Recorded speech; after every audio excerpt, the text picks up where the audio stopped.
Hello friends, welcome to digital Padhai. मैं सतीश कुमार फिर ले आया हूँ भाई आपके लिए प्रोनाउन के जो सीरीज़ है उसका अगला वीडियो। और उसके अगले वीडियो में हम लोगों ने जो पिछले वीडियो में देखा वो देखा किस तरीके से हम लोग रिफ्लेक्सिव प्रोनाउन का इस्तेमाल करते हैं, कौन कौन सी चीज़ें हैं जो रिफ्लेक्सिव प्रोनाउन कहलाती हैं, किस प्रकार से उनका इस्तेमाल होता है और कौन कौन सी चीज़ें हैं जिससे कि पहचाना जा सकता है कि ये रिफ्लेक्सिव प्रोनाउन है। आज जो मैं आपके लिए लेकर के आया हूँ बेसिकली वो एम्फेटिक प्रोनाउन लेकर के आया हूँ। देखिए दोस्तों, ये दो चीज़ें स्पष्टतः समझा दूँ। सबसे पहली चीज़ तो ये, जो वर्ड्स हम लोगों ने पढ़े हैं रिफ्लेक्सिव प्रोनाउन में वही सेम वर्ड्स इस्तेमाल होंगे एम्फेटिक प्रोनाउन में। दूसरी चीज़ ये है कि उनके इस्तेमाल में, उनके प्रयोग में थोड़ा थोड़ा अंतर होगा जो हम लोग इस वही वीडियो में यानी कि इस एम्फेटिक प्रोनाउन के चैप्टर में समझ लेंगे। तो सबसे पहले मैं बताता हूँ, हालांकि मैंने पिछले वीडियो में भी आपको बताया है, मैंने रिफ्लेक्सिव प्रोनाउन के वीडियो में भी आपको बताया है कि कौन कौन से वर्ड्स हैं जो रिफ्लेक्सिव प्रोनाउन कहलाते हैं और किस किस सफिक्स से मिलकर के बने हुए हैं। और यहाँ आज मैं आपको फिर बताऊंगा कि कौन कौन से वर्ड्स हैं या किस तरीके से वो बने हुए हैं और कौन कौन से सफिक्स में वो इस्तेमाल किए जाते हैं। देखिए एम्फेटिक जो वर्ड है दोस्तों वो बना हुआ है, जो वर्ड एम्फेटिक है वो बना हुआ है अभी वर्ड एम्फेसाइज से।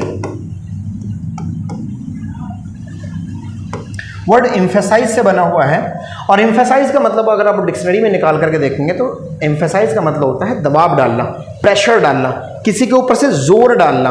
तो इसका मतलब है ये जोर किसके ऊपर डालता है भाई, किसको एम्फेसाइज करता है। तो दोस्तों ये जो एम्फेसाइज करता है ना वो अपने किसी सब्जेक्ट को करता है। देखिए दो चीज़ें जो मैंने आपको बताई उनको हमेशा से आप लोग बराबर उनको ध्यान में रखें। दो चीज़ें बताई हैं, एक तो वर्ड्स बिल्कुल समान होते हैं जो रिफ्लेक्सिव प्रोनाउन में हम लोगों ने पढ़े थे और जो एम्फेटिक प्रोनाउन में हम लोग पढ़ने वाले हैं वो वर्ड्स कौन कौन से मैं आपको बता देता हूँ।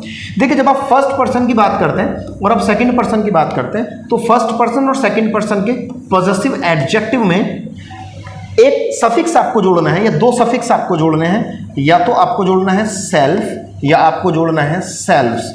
अब सेल्फ या सेल्व्स सफिक्स से मिलकर के जो वर्ड बना हो यानी कि माय सेल्फ और आर सेल्व्स, वही आपका रिफ्लेक्सिव प्रोनाउन कहलाता था और सेम वही वर्ड जो है आपका वो एम्फेटिक प्रोनाउन कहलाता है।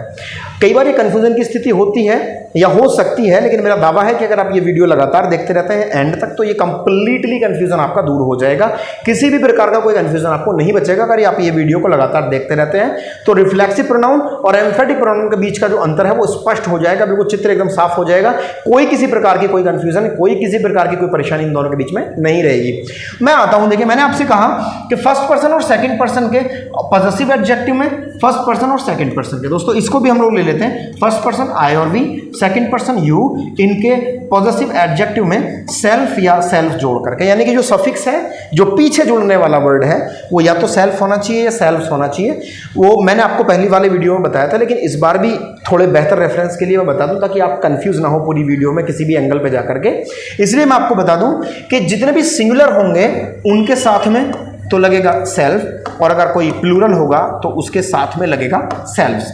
यही काम हम लोगों को करना है थर्ड पर्सन के साथ में, लेकिन थर्ड पर्सन के हम लोग पॉजेसिव एडजेक्टिव में नहीं, ऑब्जेक्टिव केस में हम लोग ऑब्जेक्टिव केस में सेम यही चीज या तो सेल्फ जोड़ें या फिर सेल्फ जोड़ें तो हम लोगों को जो नया वर्ड मिलता है सेल्फ या सेल्फ जोड़ करके वही हमारा एम्फेटिक प्रोनाउन या वही हमारा जो पिछले वीडियो में मैंने आप लोगों को बताया रिफ्लेक्सिव प्रोनाउन हो सकता है। अब देखिए इनको पहचानने की भी दो तरीके आपको बताता हूँ। बहुत आसान है, कोई ज़्यादा बड़ी चीज़ मैं आपको नहीं बता रहा हूँ क्योंकि जनरली ऐसा जनरली होता है कि कंफ्यूजन बना रहता है। वो कंप्लीट कंफ्यूजन मैंने आपको बताया कंप्लीटली दूर होने वाला है। देखिए दोस्तों दो चीज़ों का विशेषता बस आप ध्यान रखें, बहुत ज़्यादा बड़ी चीज़ नहीं आपको करनी है। आपको केवल ये देखना है कि कोई सेंटेंस में सब्जेक्ट जब किसी काम को कर रहा है, सब्जेक्ट इस काम को कर रहा है और उस काम का रिफ्लेक्शन, उस काम का प्रतिबिंब उसी सब्जेक्ट के ऊपर आकर के पड़ रहा है। जैसे मैंने बहुत सारे सेंटेंसेस पिछले बार आपको बताए थे। आई कट माई सेल्फ, भाई मैंने तो खुद को ही काट लिया। शी हर्ट हर सेल्फ, उसने खुद को ही हर्ट किया। तो जो काम को करने वाला है उसी के ऊपर काम का प्रभाव पड़ता है तो वहां हमारा रिफ्लेक्सिव प्रोनाउन काम में आता है। लेकिन अगर हम जोर डालने की स्थिति बताते हैं, मैंने अभी भी आपको बताया एम्फेसिस का मतलब होता है भाई दबाव डालना, किसी के ऊपर प्रेशर डालना, किसी के ऊपर किसी प्रकार का जोर डालना। तो अगर आप बात कर रहे हैं जोर डालने के ऊपर तो ये जोर किसके ऊपर डालता है भाई, ये जोर डालता है अपने ही सब्जेक्ट के ऊपर। देखिए एक तो सेंटेंस होता है उसने खुद को चोट पहुंचाई, उसने खुद को चोट पहुंचाई, उसने जो काम किया था उसके जरिए उसको खुद को ही चोट लगी, उसने चोट पहुंचाई किसको? खुद को। तो इसमें जो काम को करने वाला है उसने जो काम किया है, काम का इंपैक्ट उसी के ऊपर पड़ा है, इसके लिए यहां जो इस्तेमाल होने वाला वर्ड है खुद, वो एक रिफ्लेक्सिव प्रोनाउन होगा। लेकिन दूसरे तरीके से हम लोग ये भी बोल सकते हैं कि उसने खुद देखा। देखिए दोस्तों, सेंटेंस को थोड़ा भी मैंने छोटा रखा है ताकि आप लोगों को थोड़ा क्लैरिफाई हो सके। उसने खुद देखा मतलब काम को करने वाला वह खुद ही है, चाहे वो लड़का है चाहे वो लड़की है, लेकिन काम को करने वाला वो खुद ही है। हो सकता है किसी दूसरे को देख रहा हो। मैंने और ज़्यादा अगर आपको मोर क्लैरिफिकेशन मैं इसमें दूं तो उसने खुद प्राइम मिनिस्टर को देखा, उसने खुद प्रधानमंत्री को देखा, उसने खुद मुख्यमंत्री को देखा। मतलब देखने वाला काम, देखने वाला जो काम को करने वाला है वो है, और काम का इंपैक्ट किसी और के ऊपर पड़ रहा है। देख मैं रहा हूं, देखा किसी और को जा रहा है। ऐसी स्थिति जब देख भी मैं ही रहा हूं, देखा भी मुझे ही जा रहा है। I saw my self in the mirror, मैंने मिरर में खुद को ही देखा। ऐसी स्थिति में तो हम लोग रिफ्लेक्सिव प्रोनाउन का इस्तेमाल करते हैं। लेकिन मैं आपको बताया, जब भी कोई सेंटेंस में सब्जेक्ट के ऊपर ही प्रेशर डाला जा रहा हो, जब किसी सेंटेंस में सब्जेक्ट के ऊपर ही जोर डाला जा रहा हो, मैंने खुद देखा, भाई मैं तो वहां खुद ही मौजूद था, मैंने खुद ने ही सिग्नेचर किए, भैया मैंने खुद ने ही सिग्नेचर किए, उसने खुद ने ही मुझसे पूछा, वह तो खुद ही नहीं आया, मैंने तो खुद ही तुम्हें देखा, मैं खुद ही वहां मौजूद था। तो ऐसे जब कोई सेंटेंस में काम का प्रभाव उल्टा आकर के पड़े तो भैया होता है रिफ्लेक्सिव प्रोनाउन। और अगर सेंटेंस में सब्जेक्ट के ऊपर कोई प्रेशर बनाया जाए, सब्जेक्ट के ऊपर दबाव डाल करके कोई बात अगर कही जाए तो वो होगा एम्फेटिक प्रोनाउन। वर्ड्स दोनों प्रकार के समान है। अगर मैं रिफ्लेक्सिव प्रोनाउन की बात करूं तो उसमें भी इन्हीं वर्ड्स का इस्तेमाल किया जाता है, सेल्फ या सेल्फ जोड़ करके। और अगर मैं एम्फेटिक प्रोनाउन की बात करूं तो उसमें भी इन्हीं दोनों तरीके के वर्ड्स का इस्तेमाल किया जाता है। लेकिन मैंने जो आपको अंतर स्पष्ट किया उसको थोड़ा सा आगे चल के हम लोग देख लेते हैं एग्जाम्पल्स के रूप में कि कौन कौन से एग्जाम्पल्स हैं जिनके माध्यम से हम लोग सही तरीके से समझ सकते हैं कि कौन सी चीज़ किस तरीके से इस्तेमाल होती है। चलिए दोस्तों चलते हैं नेक्स्ट स्लाइड पे और देखते हैं। देखिए मैंने देखा, आई सॉ माई सेल्फ। देखिए मैंने खुद को देखा, तो देखने का इंपैक्ट किसके ऊपर पड़ा? मेरे ही ऊपर पड़ा, यानी कि काम का रिफ्लेक्शन हुआ है, काम पलट करके ही मेरे ऊपर आ रहा है। तो दोस्तों यहाँ एम्फेटिक प्रोनाउन नहीं हुआ, यहाँ रिफ्लेक्सिव प्रोनाउन होगा। रिफ्लेक्सिव मतलब यहाँ से दीवार पे मैंने गेंद मारी, गेंद पलट करके मेरे पास आ गई। मैंने पहले भी ये एग्जांपल आपको दिया था, मैंने कोई काम किया, उस काम का इंपैक्ट उल्टा मेरे ऊपर आकर के पड़ गया, तो भैया रिफ्लेक्सिव प्रोनाउन होगा। मैंने कहा मैंने खुद को देखा, अब जब मैंने खुद को ही देखा है तो काम का रिफ्लेक्शन भी तो मेरे ऊपर ही पड़ा है, काम का इंपैक्ट भी तो मेरे ऊपर ही पड़ा है। तो ऐसे केस में हम लोगों को चाहिए कि हम लोग रिफ्लेक्सिव प्रोनाउन का प्रयोग कर रहे हैं, यानी कि I saw my self. I saw me नहीं हो सकता, आई सॉ माई नहीं हो सकता भाई, आई सॉ मी मैंने आपको बताया नहीं हो सकता। इस प्रकार का कोई वर्ड यहाँ इस्तेमाल नहीं हो सकता, क्योंकि जो काम मैंने किया है उसका इंपैक्ट मेरे ऊपर पड़ा है। इसके लिए यहाँ रिफ्लेक्सिव प्रोनाउन के रूप में माई सेल्फ आएगा। मैंने आपको पिछली स्लाइड में बताया आई का माई सेल्फ होता है, यानी कि आई के पॉजिटिव एडजेक्टिव में यानी कि माय में सेल्फ या सेल्फ जोड़िएगा। और क्या जुड़ना चाहिए ये भी मैंने आपको बता दिया। अगर वर्ड सिंगुलर है तो हम लोग सेल्फ जोड़ेंगे, और अगर वर्ड प्लूरल है तो हम लोग सेल्फ जोड़ करके जो नया वर्ड बनाएंगे वही हमारा एम्फेटिक प्रोनाउन होगा। I gave my self a chocolate. मैंने कहा भी मैंने खुद को एक चॉकलेट दी, दी भी मैंने, दी भी मुझे ही है, देने वाला भी मैं ही, रिसीव करने वाला भी मैं ही। तो भैया ये तो रिफ्लेक्शन हो गया, जो काम मेरे द्वारा किया जा रहा है उसका इंपैक्ट भी घूम करके मेरे ऊपर ही पड़ रहा है। तो ऐसी स्थिति में तो हम लोग रिफ्लेक्सिव प्रोनाउन का इस्तेमाल करेंगे। देखिएगा मैंने इसीलिए यहां पर रखा है आई गेव माई सेल्फ, मैंने खुद को दी, देने वाला भी मैं ही, जो दिया है देने का इंपैक्ट भी मेरे ऊपर ही पड़ा, इसके लिए मैंने माई सेल्फ लगा दिया, यानी कि रिफ्लेक्सिव प्रोनाउन का इस्तेमाल कर दिया। अगला देखते हैं, शी हर्ट हर सेल्फ। उसने चोट पहुंचाई, उसने दुख पहुंचाया किसको? उसको खुद को। माने ये जो है उसने दुख पहुंचाया, लेकिन दुख किसको पहुंचाया? वो जो दुख पहुंचा वो खुद को ही पहुंचा, तो ये होगा रिफ्लेक्सिव प्रोनाउन। इसलिए हर ना लगा करके हर सेल्फ आ गया। वाइल कुकिंग फूड, भाई खाना बनाते समय की बात कर रही है कि खाना बनाते समय उसने खुद को ही दुख पहुंचा लिया। ही सीज हिमसेल्फ उसने देखा, लेकिन किसको देखा भाई, वो तो खुद को ही देखा है। अब जब खुद को देखा है तो रिफ्लेक्सिव प्रोनाउन आना चाहिए, और रिफ्लेक्सिव प्रोनाउन आएगा तो भैया ये तो हिमसेल्फ हरसेल्फ जो भी है वहां इस्तेमाल किया जाएगा। नेक्स्ट देखिए, I my self am a teacher. देखिए यहां मैंने देखा काम का इंपैक्ट पड़ा,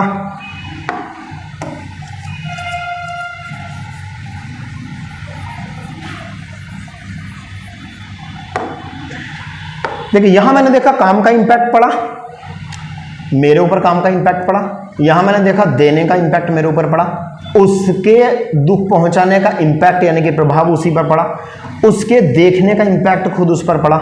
लेकिन अगला सेंटेंस देखिएगा, मैंने लिखा है I my self am a teacher, I my self am a teacher. I my self, your self, your self, them selves, हम, हिम सेल्फ, हर सेल्फ, इन सब का मतलब दोस्तों एक और होता है हिंदी में, वो होता है खुद। अब यहां लिखा हुआ है आई माई सेल्फ। मैंने अभी भी आपको एम्फेटिक प्रोनाउन का जिक्र किया था, और एम्फेटिक प्रोनाउन का जिक्र जब मैंने किया तो मैंने बताया था कि भैया ये ना, ये सब्जेक्ट के ऊपर जोर डालता है, ये सब्जेक्ट को मजबूत बनाता है खुद कह करके। जैसे बोलते हैं मैं खुद, तुम खुद, वे खुद ही वहां मौजूद थे, मैंने खुद उन्हें देखा, वे खुद तो आ सकते थे। तो जब हम लोग खुद की बात करते हैं सेंटेंस में सब्जेक्ट को और ज्यादा प्रेशराइज करने के लिए, और ज्यादा एम्फसाइज करने के लिए, तभी हम लोग रिफ्लेक्सिव प्रोनाउन यानी कि सेल्फ या सेल्फ्स वाले वाक्यों का इस्तेमाल करते हैं, सॉरी वर्ड्स का इस्तेमाल करते हैं। जैसे मैंने कहा आई माई सेल्फ, तो मैं खुद, एम अ टीचर, भाई मैं तो खुद ही एक टीचर हूं। ही हिमसेल्फ नोज इट, वह खुद जानता है इसको। अब बताइएगा, जानने का प्रभाव उसके ऊपर पड़ रहा है? नहीं पड़ रहा है, जानने का प्रभाव नहीं पड़ रहा है। दोस्तों अगर जानने का प्रभाव पड़ता तो कुछ ऐसा दिखाई देता कि ये काम किया जानने में। ही नोज हिमसेल्फ तो हो सकता था भाई वह खुद को ही जानता है, जानने वाला भी वही है, जिसको जानता है वो भी वही है। तो ऐसी स्थिति में जब वही जानने वाला और वही जानकारी रखने वाला हो, यानी कि वही जिसके बारे में जाना गया हो वो भी वही है, और जिसने ये जानकारी रखी है वो भी वही है, तो वो तो रिफ्लेक्सिव प्रोनाउन होता है। लेकिन यहां ऐसा फॉर्मेशन नहीं है, यहां फॉर्मेशन है ही हिमसेल्फ नोज इट, वह तो खुद ही इस चीज के बारे में जानता है, मतलब वह खुद। अब हम लोग उसके लिए रिफ्लेक्सिव प्रोनाउन इस्तेमाल नहीं कर रहे, उस सब्जेक्ट को और भी ज्यादा मजबूत बना करके बात कर रहे हैं, यानी कि और भी ज्यादा उसके ऊपर जोर डाल करके बात कर रहे हैं। इसलिए ये वर्ड यहां पर रिफ्लेक्सिव का नहीं हो सकता, ये वर्ड यहां पर एम्फेटिक का है।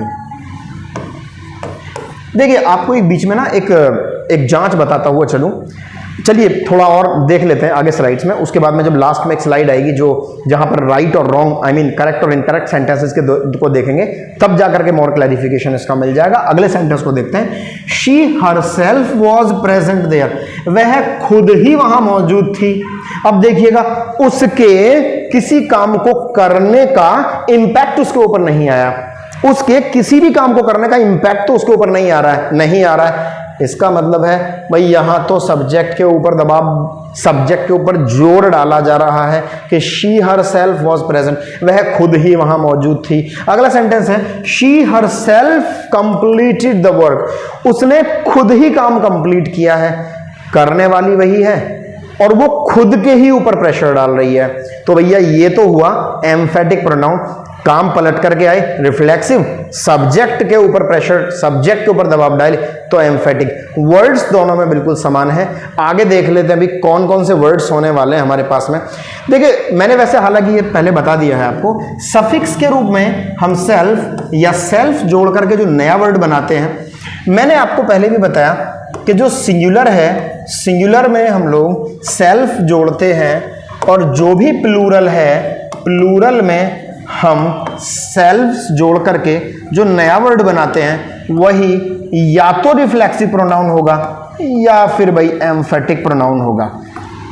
अब यहां पर थोड़ा और क्लैरिफिकेशन के लिए लिखा गया है आई माई सेल्फ यानी कि मैं खुद, वी आर सेल्व्स यानी कि हम खुद, यू योर सेल्फ यानी कि तुम खुद, यू योर सेल्व्स यानी कि तुम खुद। देखिए दोस्तों जो यू नाम का वर्ड है ये दोनों तरीके से इस्तेमाल हो सकता है। किसी इंडिविजुअल के लिए भी हो सकता है, किसी एक व्यक्ति के लिए भी हो सकता है और ज़्यादा व्यक्तियों के लिए भी हो सकता है। मैं पूरी क्लास में सभी के लिए भी कह सकता हूँ कि तुम जा सकते हो, और अगर वहाँ एक व्यक्ति, एक बच्चा, एक स्टूडेंट बैठा हुआ है तो उसके लिए भी मैं कह सकता हूँ कि तुम जा सकते हो। ऐसी स्थिति में अगर एक की बात की जाए और क्लैरिफिकेशन हमारे पास में है तो हम लोग योर सेल्फ का प्रयोग करेंगे, और अगर हमारे पास इस बात का क्लैरिफिकेशन है कि हम लोग ज़्यादा की बात कर रहे हैं तो हम लोग योर सेल्व्स की बात करेंगे। जनरल तौर पे अगर ये क्लियर ही ना हो रहा हो कि हम एक की बात कर रहे हैं या ज़्यादा की बात कर रहे हैं तो आप योर सेल्फ को ज़्यादा प्रेफरेंस दें, योर सेल्फ को ज़्यादा तवज्जो दें, और ये वहाँ पर यू योर सेल्फ को का इस्तेमाल करें। देखिए मैंने यहाँ ये एक साथ लिखे हैं, लेकिन ज़रूरी नहीं है कि सेंटेंस में आपको एम्फेटिक प्रोनाउन सब्जेक्ट के बगल में ही नजर आए, यानी कि ज़रूरी नहीं है यू योर सेल्फ या यू योर सेल्फ या यू योर सेल्फ्स ही आए, आई माई सेल्फ ही हो, जरूरी नहीं है। वी आर सेल्व्स का ही इस्तेमाल हो, ये जरूरी नहीं है। जरूरी ये है कि सेंटेंस के अंदर वो अर्थ आपको सब्जेक्ट के ऊपर प्रेशर देने का दे रहा हो। देखिए नेक्स्ट वर्ड लिखा हुआ है ही हिमसेल्फ, वह खुद, शी हर सेल्फ, वह खुद, दे देमसेल्व्स यानी कि वे खुद। तो इस प्रकार से कुछ इस तरीके के वर्ड्स का हम लोग इस्तेमाल करते हैं। आगे देखते हैं दोस्तों क्या है, आगे आए हैं कुछ words. He always works by himself, he always works, वह हमेशा काम करती है, ही करता है, ही ऑलवेज वर्क्स, वह हमेशा काम करता है। बाय हिमसेल्फ, बाय हिमसेल्फ का मैंने पिछली स्लाइड में भी पिछली वीडियोस में भी जिक्र किया था। By himself, bye her self, bye my self का बाय के बाद में अगर रिफ्लेक्सिव प्रोनाउन वाला वर्ड आता है तो भैया इसका मतलब होता है अलोन, यानी कि अकेला। माने ही ऑलवेज वर्क्स अलोन, अगर मैं चाहूं तो इसको बोल सकता हूं, किसी भी प्रकार की कोई प्रॉब्लम नहीं है। इसका माने ये कहता है कि अगर मैं इसको इस तरीके से पढ़ूं ही ऑलवेज वर्क्स बाय हिमसेल्फ तो भी कोई दिक्कत नहीं है, लेकिन अगर मैं अभी देखता हूं क्या मेरे सब्जेक्ट के ऊपर प्रेशर पड़ रहा है, सब्जेक्ट के ऊपर जोर डाला जा रहा है या काम का रिफ्लेक्शन हो रहा है। दोस्तों यहां सब्जेक्ट के ऊपर दबाव डाला जा रहा है, वह खुद या फिर वह अकेला, वह अकेला ही इस काम को कर सकता है। भाई सब्जेक्ट ही तो इंपॉर्टेंस दिखाई जा रही है, सब्जेक्ट के ऊपर ही तो दबाव डाला जा रहा है। वह अकेला इस काम को कर सकता है, वह खुद ही इस काम को कर सकता है, वह खुद ही ऐसा काम करता है, वह खुद ही ऐसे काम को करेगा। भैया वो तो अकेला यहां तक पहुंच सकता है, रात को 12 बजे निकलना थोड़ा मुश्किल है, लेकिन वह अकेला, देखिए मैंने क्या कहा, वह अकेला रात को यहां तक आ सकता है, यानी कि मैं सब्जेक्ट के ऊपर दबाव डाल रहा हूं, यानी कि एम्फेसिस कर रहा हूं, इसलिए वहां मैंने सेंटेंस में सब्जेक्ट के साथ नहीं आया। अभी मैं कुछ टाइम पहले पिछली स्लाइड में जिक्र कर रहा था कि जरूरी नहीं है कि सेंटेंस के सब्जेक्ट के साथ ही मिलकर के आए, लेकिन जरूरी यह है कि वो अपना मतलब सेंटेंस के सब्जेक्ट के लिए जोर दबाव की स्थिति में दे रहा हो। दूसरा सेंटेंस है ही स्लैप्स हिमसेल्फ, उसने थप्पड़ मारा, किसको मारा भी, खुद को ही मारा। मतलब ये यहां खड़ा हुआ है, इसका हाथ चलता है और थप्पड़ भी खुद को ही मार लेता है। भाई खुद को ही थप्पड़ मार लेता है। कई बार लोग ऐसा काम करते हैं फ्रस्ट्रेशन की स्थिति में, कई बार आप लोग ऐसा काम करते हैं ऐसी स्थिति में जहां चीजें आपके कंट्रोल से बाहर होती हैं और आपको आपकी ही गलती का एहसास होता है। भाई मैं तो एक चीज मानता हूं, बहुत ही साधारण तरीके से मैं आपको एक बात बताता हूं कि जनरल तौर पे पानी के बहाव के अनुकूल तैरने में जितनी ताकत लगती है ना, उससे कहीं ज्यादा आपको लगानी पड़ेगी पानी के बहाव के विपरीत तैरने में, यानी कि पानी के बहाव के प्रतिकूल तैरने में। लेकिन हमारी गलती, हमारी कमी यह है कि हम पानी के बहाव के साथ तैरने में जितनी ताकत लगा रहे थे ना, हम पानी के बहाव के विपरीत तैरने में भी उतनी ही ताकत लगाते हैं। यानी कि जब समय ठीक चल रहा हो ना तो ताकत लगाइएगा, और जब समय बेकार चल रहा हो ना तो उसकी 10 गुना ज्यादा ताकत लगाइएगा दोस्तों, तब जाकर के डिफिकल्टीज को फेस करना बड़ा आसान होगा। वरना आप जितनी ताकत लगा रहे थे पानी के बहाव के अनुकूल तैरने में, अगर उतनी ही ताकत लगाते हैं पानी के बहाव के विपरीत तैरने में, तो माफी चाहूंगा पानी आपको सेकंड्स के हिसाब से बहा ले जाएगा और आपको खुद ही नहीं पता लगेगा कि क्या हो गया। तो जिंदगी की सिचुएशन भी यही कहती है भाई, अगर लाइफ में कोई ऐसा मोड़ आता है जहां आपको महसूस होता है कि समस्याएं हैं, परेशानियां हैं, डिफिकल्टीज हैं, सेटबैक्स हैं लाइफ में, तो कोशिश कीजिएगा कि अपनी ज़्यादा ताकत के साथ में उसको फेस करें, कोशिश कीजिएगा कि अपनी ज़्यादा ताकत उसमें खपा दें। चलिए भाई, मैं तो यहाँ आ जाता हूँ। मैंने तो आपको बताया कि भाई अगर थप्पड़ मारने वाला भी वही है और थप्पड़ खाने वाला भी वही है, इसका मतलब वो जो काम कर रहा है उस काम का प्रभाव उसी के ऊपर आकर के पड़ रहा है। तो बताइए हिमसेल्फ किसके तौर पर इस्तेमाल होगा? जी हाँ, रिफ्लेक्सिव प्रोनाउन के तौर पर इस्तेमाल होगा। लेकिन यहां कहा गया है ही हिमसेल्फ स्लैप्स, वह खुद ही थप्पड़ मारता है। अब जिसको मारता है वो लिख सकते हैं आगे, नहीं भी लिखेंगे तो थोड़ा बहुत तो यहां से समझ में आता है कि वह खुद ही थप्पड़ मारता है। अब किसको मारता है वो लगा देंगे तो ज्यादा अच्छा होगा। लेकिन हमने जो यहां दबाव डाला है वो किसके ऊपर डाला है? वो ही के ऊपर, यानी कि सब्जेक्ट के ऊपर डाला है। और ऐसी स्थिति में जो सब्जेक्ट होगा ना दोस्तों, उसके ऊपर जो डालने वाला, दबाव डालने वाला जो वर्ड होगा भाई वो ही आपको कहलाएगा एम्फेटिक प्रोनाउन। हम लोग डिफरेंस देख रहे हैं और बेहतर तरीके से यूं ही हम लोग लगातार लग रहे हैं। भाई आपको अगर ये वीडियोस अच्छी लगती है ना, आप अगर चाहते हैं कि यूं ही ये वीडियोस मिलती रहे, आप अगर चाहते हैं कोई क्वेश्चन पूछना, आप अगर चाहते हैं कोई सजेशन देना, आपका है अगर कोई सवाल, आपका अगर है कोई किसी भी प्रकार का कोई सुझाव, तो हमें कमेंट बॉक्स में नीचे लिख दीजिएगा। हम देखेंगे और प्रत्युत्तर करने का जल्द से जल्द आपको प्रयास करेंगे। भाई जनरली बोलचाल की भाषा में इस प्रकार के सेंटेंसेस का बहुत इस्तेमाल मैंने देखा है, बहुत इस्तेमाल लोग करते हैं। My self is Suresh, my self is Amit, my self is Sumit, my self is Rakesh. कई बार हम लोग माई सेल्फ का इस्तेमाल करते हैं, जनरली माई सेल्फ का इस्तेमाल करते हैं। दोस्तों इस प्रकार का जो सेंटेंस है ना वो कंप्लीटली गलत फॉर्मेशन में आता है। मतलब माई सेल्फ से ना असल में सेंटेंस शुरू नहीं हो सकता। अगर आप किसी सब्जेक्ट पे दबाव डालें तो वो सब्जेक्ट को तो लेकर के आइएगा। क्या आप ऐसा बोलना, आपको लगता है कि ऐसा बोला जा सकता है कि खुद जाता है, खुद ही सुरेश है? नहीं, या तो मैं बोलूंगा वह खुद ही सुरेश है, या मैं बोलूंगा मैं खुद ही राकेश हूं, या मैं बोलूंगा वह खुद ही सुमित है। तो इस प्रकार के सेंटेंसेस में, इस प्रकार के फॉर्मेशंस में एम्फेटिक प्रोनाउन लगाने के पहले उसका सब्जेक्ट होना जरूरी है। अगर उसका सब्जेक्ट हमारे पास नहीं है तो माफी चाहूंगा, हम सब्जेक्ट के बिना एम्फेटिक प्रोनाउन का इस्तेमाल नहीं कर सकते।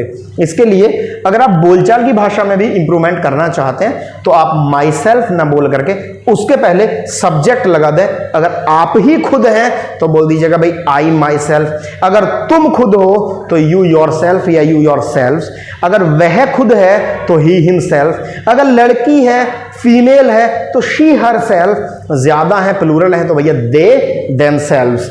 अब आगे वर्ड आता है भाई आई माई सेल्फ। मैंने माई सेल्फ लगाया एम्फेटिक प्रोनाउन के तौर पर, क्योंकि मुझे सब्जेक्ट पर प्रेशर डालना था, भाई सब्जेक्ट पर दबाव डालना था, इसलिए मैंने लगा दिया आई माई सेल्फ और आगे मैंने लिख दिया इज सुरेश।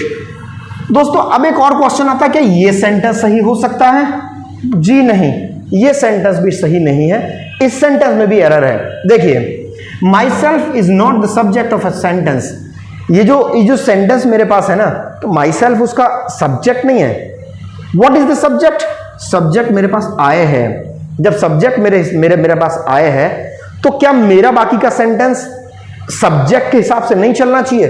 जी हाँ, मेरा बाकी का सेंटेंस यानी कि जो वर्ब आएगी उसमें वो सेंटेंस के सब्जेक्ट के हिसाब से चलनी चाहिए। यानी कि वर्ब जो फॉलो करेगी वो सेंटेंस के सब्जेक्ट को फॉलो करेगी, यानी कि माई सेल्फ को, यानी कि हिमसेल्फ को नहीं, यानी कि माई सेल्फ को नहीं, यानी कि देम सेल्फ को नहीं। इस प्रकार के किसी भी वर्ड को आपकी वर्ब फॉलो नहीं करेगी। आपकी जो वर्ब फॉलो करेगी वो फॉलो करेगी भाई सब्जेक्ट हो, और सब्जेक्ट मेरे पास आए।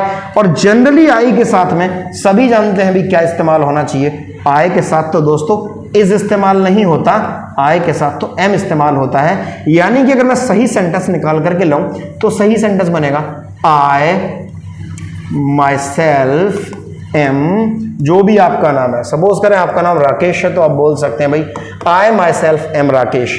अब एम क्यों आया? क्योंकि सब्जेक्ट आया है। माई सेल्फ से क्यों नहीं बात बनी? क्योंकि माई सेल्फ अकेला नहीं आ सकता, उसको कोई ना कोई सब्जेक्ट चाहिए जिसके ऊपर वो प्रेशर डालेगा। अब देखते हैं दोस्तों आगे। देखिए इस स्लाइड में हम लोग डिस्कस करेंगे कुछ गलत और सही वाक्यों को, ताकि आपको और भी ज्यादा क्लियर हो जाए सारी की सारी चीजें। जितनी भी चीजें आप लोग पढ़ रहे हैं ना, वो एक एक चीज को क्लियर करके पढ़िएगा, ताकि एग्जाम टाइम पे ना बेहतर तरीके से चीजें आपको क्लिक हो सके। और कोई भी ऐसी चीज नहीं बचनी चाहिए भाई जहां से कोई डिफिकल्टी, कोई ऑब्स्टेकल आए। चलिए दोस्तों देखते हैं पहले वाला क्वेश्चन। पहले वाला जो एग्जाम्पल है वो देखते हैं। I cut my self while shaving, भाई मैंने ना शेविंग करते समय ना खुद को ही काट लिया। अब दोस्तों काम को करने वाला भी वही है जिसके ऊपर काम का प्रभाव पड़ रहा है, तो जब काम का प्रभाव उसी के ऊपर पलट करके पड़े तो ये किसके तौर पे होना चाहिए भाई, ये तो रिफ्लेक्सिव प्रोनाउन के तौर पे होना चाहिए। जी हाँ, दूसरा सेंटेंस है I my self cut this paper, ये पेपर तो मैंने खुद ही काटा है, मैंने खुद ही ये पेपर काटा है। दोनों तरीके से किसी भी प्रकार से बोल सकते हैं, भाई मैंने खुद ही ये पेपर काटा है, मैं अपने ऊपर प्रेशर डाल रहा हूं, मैं अपने ही ऊपर दबाव डाल रहा हूं, मैं अपने ही ऊपर सब्जेक्ट बन करके जोर डाल रहा हूं। ऐसी स्थिति में माई सेल्फ जो आएगा वो किसके तौर पर आएगा भाई, एम्फेटिक के तौर पर आएगा।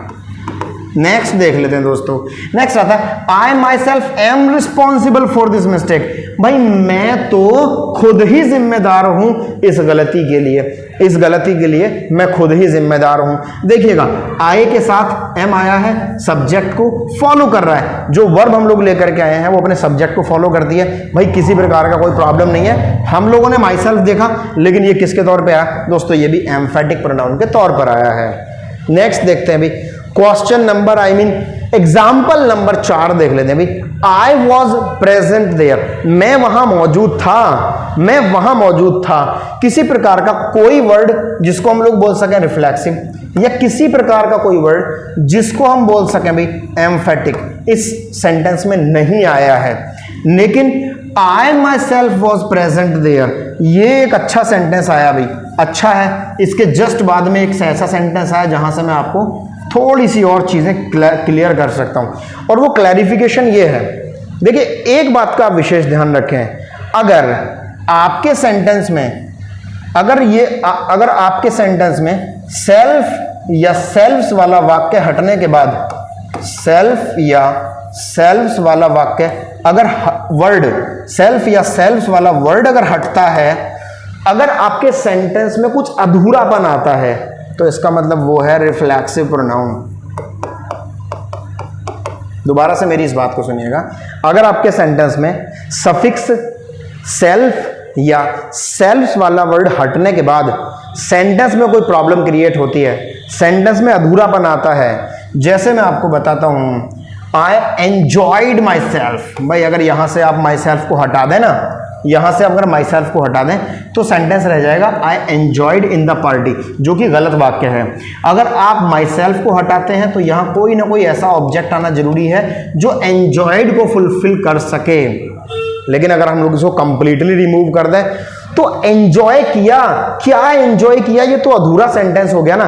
भाई एंजॉय क्या किया है, कुछ बच्चे यहां बोल सकते हैं जी पार्टी में एंजॉय किया, नहीं पार्टी एंजॉय की, हाँ ये सेंटेंस चल सकता है, पार्टी एंजॉय की, तो फिर आपको इनको भी हटाना पड़ेगा। आई एंजॉयड द पार्टी, हाँ आई एंजॉयड द पार्टी, ये सेंटेंस तो ठीक है। लेकिन जैसे ही हम इनका प्रयोग यहां कर लेते हैं, अगर हम लोग इनका प्रयोग करते हैं तो क्या होता है, ये जो ऑब्जेक्ट है वो असल में प्रीपोजिशन का ऑब्जेक्ट है, तो हमारे लिए एंजॉयड का भी तो ऑब्जेक्ट चाहिए ना, या तो एंजॉयड के लिए मुझे कोई ऑब्जेक्ट चाहिए, और अगर ऑब्जेक्ट नहीं है तो मुझे इसके लिए कोई ना कोई रिफ्लेक्सिव प्रोनाउन चाहिए। मैंने अभी भी बताया था, अगर सेल्फ या सेल्फ्स वाला वर्ड हटने के बाद में सेंटेंस अधूरा होता है या सेंटेंस कंप्लीटली मीनिंगफुल नहीं हो पाता है, इसका मतलब वो जो हटाया गया वर्ड है ना वो रिफ्लेक्सिव प्रोनाउन है। और अगर इन्हीं के जैसा यानी कि सेल्फ या सेल्फ्स वाला, सेल्फ या सेल्फ सफिक्स वाला वर्ड हटने के बाद सेंटेंस में कोई मीनिंग चेंज नहीं होता, माने सेंटेंस अभी भी अपना अर्थ दे रहा है, तो वो एम्फेटिक प्रोनाउन होगा, अभी भी अपना अर्थ दे रहा है। आई वॉज प्रेजेंट देयर, मैं वहां मौजूद था। मैंने पहले सेंटेंस को छोड़िएगा थोड़ी देर के लिए, I my self was present there, मैं खुद ही वहां मौजूद था। और ऊपर वाले सेंटेंस में है आई वॉज प्रेजेंट देयर, यानी कि मैं वहां मौजूद था, मैं खुद ही वहां मौजूद था और मैं वहां मौजूद था। दोनों में से कोई सा भी सेंटेंस एरर नहीं है, यानी कि किसी भी सेंटेंस में कोई एरर नहीं है, भले ही हम इस माई सेल्फ वाले वर्ड को लगाएं या ना लगाएं। ये अगर हट भी जाए तो भी भैया सेंटेंस तो मीनिंगफुल है। I was present there, I was present there, मैं वहां मौजूद था, किसी भी प्रकार से कोई एरर नहीं है। जो सफिक्स वाला वर्ड हटने के बाद सेंटेंस के अर्थ को स्पष्ट ना कर पाए, वो होगा रिफ्लेक्सिव प्रोनाउन। और अगर सफिक्स सेल्फ या सेल्फ वाला वर्ड हटने के बाद भी अगर आपका सेंटेंस अर्थ देता है तो वो एम्फेटिक प्रोनाउन के तौर पे इस्तेमाल हो रहा है। इसका कहने का मतलब ये है, आई एंजॉयड माई सेल्फ, तो माई सेल्फ जो आया वो किसके तौर पे आया भाई, वो है रिफ्लेक्सिव प्रोनाउन के तौर पे, क्योंकि हम लोग अगर इसको हटा के देखते हैं तो ये सेंटेंस का अर्थ कंप्लीटली खराब कर देता है। लेकिन यहां हम लोगों ने माई सेल्फ लगाया, अगर यहां आपने नहीं भी लगाया है तो भी कोई परेशानी नहीं है। I my self was present there, मैं खुद वहां मौजूद था, और आई वॉज प्रेजेंट देयर, मैं वहां मौजूद था, किसी भी प्रकार की कोई प्रॉब्लम नहीं है भाई। नेक्स्ट आता है दोस्तों, ही हिमसेल्फ केम हियर, वह खुद ही यहां आया। नेक्स्ट है, I enjoyed my self in the party, मैंने खुद ही पार्टी में एंजॉय किया। नंबर नेक्स्ट आता है number 9, she saw the president herself, she herself saw the president, चाहे आप इस तरीके से बोल दें, she saw the president herself, उसने खुद ही प्रेसिडेंट को देखा, उसने खुद ही प्रेसिडेंट को देखा, मतलब देखने वाली ना वो खुद ही थी, वह खुद ही थी जिसने देखा। दूसरे सेंटेंस में she saw the president himself, उसने देखा खुद प्रेसिडेंट को। ओके, देखिए मतलब निकल करके आता है, she saw the president herself, उसने खुद प्रेसिडेंट को देखा। दूसरे का मतलब निकालता है, she saw the president himself, मतलब उसने देखा खुद प्रेसिडेंट को, मतलब वो प्रेसिडेंट ही थे, खुद प्रेसिडेंट की बात कर रहा है भाई, वो प्रेसिडेंट ही थे जिसको इन्होंने देखा या जिनको इसने देखा ना, वो तो खुद प्रेसिडेंट ही थे। मतलब एक में एम्फेसाइज किया जा रहा है प्रेसिडेंट को और एक में एम्फेसाइज किया जा रहा है सब्जेक्ट को, इसलिए यहां पर जो हिमसेल्फ आया है वो प्रेसिडेंट के लिए आया है और यहां पर जो हरसेल्फ आया है वो इस सेंटेंस के सब्जेक्ट के लिए आया है। इसलिए यहां इस सेंटेंस के लास्ट में चाहे तो आप हरसेल्फ लगा दें, चाहे आप हिमसेल्फ लगा दें। हरसेल्फ लगाएंगे तो सेंटेंस का अर्थ, वाक्य का अर्थ थोड़ा अलग होगा, और अगर आप हिमसेल्फ लगाएंगे तो वाक्य का अर्थ थोड़ा सा अलग हो जाएगा भाई। नेक्स्ट है number 11, I my self saved him, मैंने खुद ही उसे बचाया, किसी और ने नहीं बचाया, मैंने खुद ही उसे बचाया, मतलब मैं खुद था, तो मैं खुद के लिए तो भैया ये हो गया एम्फेटिक प्रोनाउन, ये हो गया है एम्फेटिक प्रोनाउन। और शी सेव्ड हरसेल्फ, उसने बचाया, किसको, खुद को ही बचाया, तो उसने जो काम किया उसका इंपैक्ट खुद पर ही पड़ा, इसका मतलब ये क्या होना चाहिए, रिफ्लेक्सिव प्रोनाउन होना चाहिए। नेक्स्ट है, she herself saved her dog, उसने खुद बचाया, किसको, अपने कुत्ते को बचाया। अब की बार खुद को नहीं बचाया, अगर खुद को बचाती तो माई सेल्फ, हर सेल्फ, जो भी उसके लिए आना चाहिए, जो भी सब्जेक्ट के हिसाब से आना चाहिए वो आना चाहिए, लेकिन यहां हम लोगों ने हर सेल्फ नहीं लेकर के आए, हर डॉग लेकर के आए। अब की बार बचाया तो उसने है, लेकिन बचने वाला कोई और है। 12वें वाक्य में बचाने वाली भी वही थी और जो बची वो भी वही थी, इसका मतलब रिफ्लेक्सिव, तो 12वां होगा रिफ्लेक्सिव और 13वां होगा दोस्तों एम्फेटिक प्रोनाउन। नेक्स्ट अभी 14, I will build a house my self, I will build a house my self, मैं जो बनाऊंगा वो बनाने का इंपैक्ट किसके ऊपर पड़ रहा है, घर के ऊपर पड़ रहा है, इसका मतलब माई सेल्फ के ऊपर तो नहीं पड़ रहा, इसका मतलब मैंने यहां क्या इस्तेमाल करना है, I my self will build a house, या तो आप इस तरीके से बोल सकते हैं, या फिर I will build a house my self, मतलब मैं स्वयं, मैं खुद एक घर बनाऊंगा। इस तरीके से यहां जो माई सेल्फ आया है वो भी सब्जेक्ट के ऊपर दबाव डाल रहा है, इसके लिए इसका भी मतलब एम्फेटिक प्रोनाउन से निकल करके आता है भाई। नेक्स्ट है, she herself can tell us about the situation, he himself है, he himself can tell us about the situation, देखिए वह खुद ही बता सकता है हमको सिचुएशन के बारे में, वह, खुद, मैं, खुद, कितना ही क्लियर हो गया होगा आपको, कितना ही क्लैरिफिकेशन मिल गया है आपको, और कितने आसानी से यहां पता लग गया है कि दोस्तों यहां भी जो हिमसेल्फ हरसेल्फ इस्तेमाल हो रहा है वो एक एम्फेटिक प्रोनाउन है। यूं ही इसी तरीके से सारी की सारी चीजों का मोर क्लैरिफिकेशन लेते जाइएगा। एक चीज विशेषता मैं आपको बता दूं भाई, लगातार आप जो वीडियोस देख रहे हैं, अगर आपको इंग्लिश की नॉलेज को बरकरार रखना है, अगर आपको इंग्लिश की नॉलेज को यूं ही बढ़ाते हुए जाना है, तो एक एक चीज को ना अपनी कॉपी में नोट डाउन करते रहें, ताकि चीजें सही वक्त पर अगर आप खोल के देखें तो वो हैंडी हो सकें, चीजें सारी की सारी एक पल में एट अ ग्लांस आपकी आंखों के सामने आ सकें, और चीजें यूं ही आपके साथ में लगातार बनी रहें और आपके दिमाग में बनी रहें। तो दोनों के दोनों में हम लोगों ने देखा कि रिफ्लेक्सिव प्रोनाउन का मतलब है कि वो किसी के ऊपर रिफ्लेक्शन डालेगा, और एम्फेटिक का मतलब है कि वो किसी के ऊपर दबाव डालेगा, किसी के ऊपर प्रेशर डालेगा। चलिए दोस्तों, यहां होता है आपका रिफ्लेक्सिव और एम्फेटिक का, स्पेशली तो एम्फेटिक का, क्योंकि रिफ्लेक्सिव मैंने पहले बता दिया था, लेकिन इस वीडियो में मैं ये नहीं कह सकता कि खाली हम लोगों ने एम्फेटिक प्रोनाउन पढ़ा है। हम लोगों ने पैरेलली दोनों को रख करके दोनों का अंतर महसूस किया है, दोनों को देखा है कि कौन सा कहां इस्तेमाल हो सकता है, किसका प्रयोग कहां किया जा सकता है। यूं ही लगे रहिएगा दोस्तों हमारे साथ इंग्लिश में अपनी चीजों में एक्यूरेसी लाने के लिए, और यूं ही लगे रहिएगा हमारे साथ इसी तरीके से अपने आप को आगे बढ़ाने के लिए नॉलेज के स्तर पर। ठीक है दोस्तों, मिलते हैं अगले वीडियोस में। अगर वीडियोस आपको अच्छे लगते हैं तो लाइक कीजिएगा भाई, शेयर कीजिएगा, और यूं ही अपनी नॉलेज को बढ़ाते रहिएगा। धन्यवाद।